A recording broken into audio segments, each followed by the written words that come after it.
Hey everyone, and welcome. Today we are going to unpack a question that's, kind of at the heart of all things data. How do we actually mathematically define what it means for two things to be close? It sounds super simple, right? But the answer is way deeper than you'd think, and it turns out it powers so much of the tech we use every single day. I mean, really think about it for a second. That moment your streaming service just knows the perfect movie to recommend, or when a search engine digs through billions of pages and finds the exact one you were looking for, that's not magic. That is some serious, clever math working behind the scenes, and at the core of it all is this one idea: measuring closeness. So the official name for these tools is proximity measures. And look, they are the absolute bedrock for some of the most powerful algorithms in machine learning, like clustering and classification.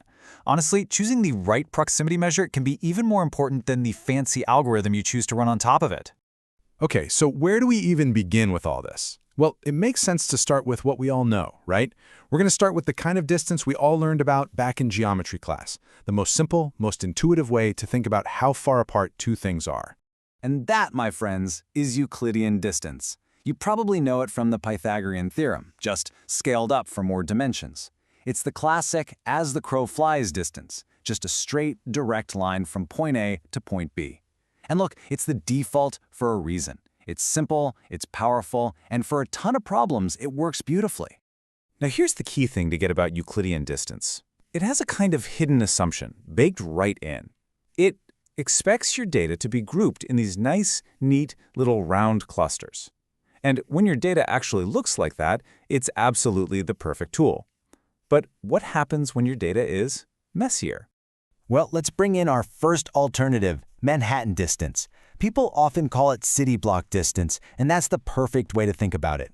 Imagine you're in a taxi in a city like Manhattan. You can't just drive diagonally through buildings, right? You have to follow the street grid. That's exactly what this metric does. But the most important part is that last row. Because it doesn't square the differences between points, one big outlier doesn't throw the whole calculation off as much. It's just more robust.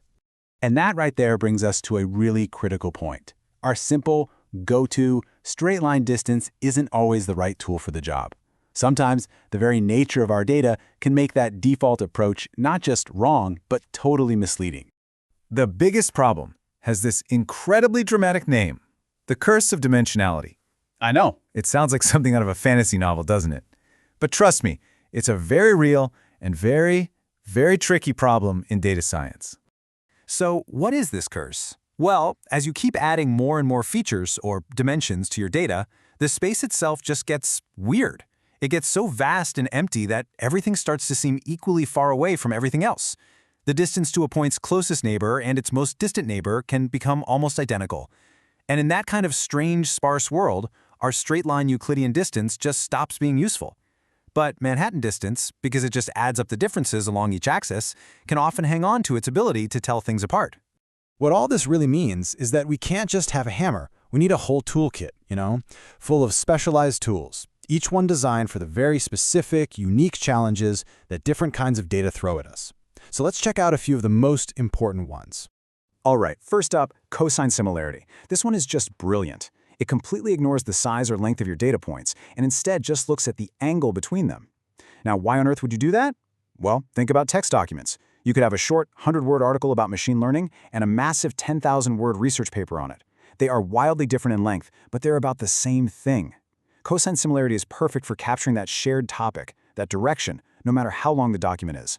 Next in our toolkit is the Jaccard index. This is your go-to when your data is just yes or no, presence or absence. The classic example is market basket analysis. Trying to figure out what products people buy together. The Jaccard index looks at the items two shoppers both bought and divides that by the total number of unique items they bought between them.